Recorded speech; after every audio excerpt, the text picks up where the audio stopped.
नमस्कार, आकाश न्यूजमध्ये आपल्या सर्वांचे स्वागत आहे।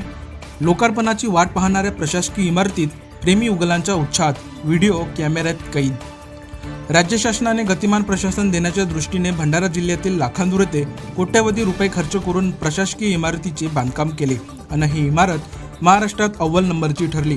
मात्र गेल्या वर्षभरापासून अव्वल नंबरची प्रशासकीय इमारत उद्घाटनाच्या प्रतीक्षेत असली तरी त्याचा कब्जा आता प्रेमी युगलांनी घेतलेला आहे। चक्क प्रशासकीय इमारतीमध्ये आता प्रेमी युगलांनी उच्छाद मांडला गेल्याचे दिसत आहे। शासनाच्या सार्वजनिक बांधकाम विभागाअंतर्गत उभारण्यात आलेल्या नवीन प्रशासकीय इमारतीचे बांधकाम पूर्ण होऊनही अद्याप उद्घाटन झाले नसल्याने इमारत ओस पडलेली आहे। या ओस पडलेल्या इमारतीसमोरच इमारतीला साजेल असा बगीचा सुद्धा तयार करण्यात आलेला आहे। इमारतीच्या सभोवताल हिरवेगार वृक्ष लावलेले आहे। याचाच मोह म्हणावा की काय, आता प्रेमी युगल या हिरवागार बगीचाकडे आकर्षित होऊ लागले आहेत। याच संधीचा फायदा घेत प्रेमी युगलांनी भर दिवसा अश्लील कृत्य केल्याचा प्रकार उघडकीस आला असून याचा व्हिडिओ कॅमेऱ्यात कैद झाला आहे। हे प्रेमी युगल भर दुपारी बगीच्यात भ्रमंती केल्यानंतर इमारतीच्या कडेला हिरवागार झाडांचा आधार घेत अश्लील कृत्य करत असतानाचा प्रसंग कॅमेऱ्यात कैद झालेला आहे।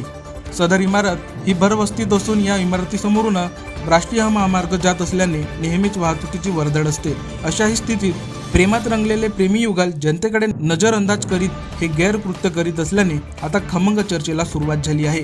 आता तरी राज्य शासनाने या प्रशासकीय इमारतीचे लोकार्पण त्वरित करून प्रेमी युगलांनी मांडलेल्या उच्छादवर आळा बसवतील काय, असा प्रश्न आता नागरिकात विचारला जात आहे।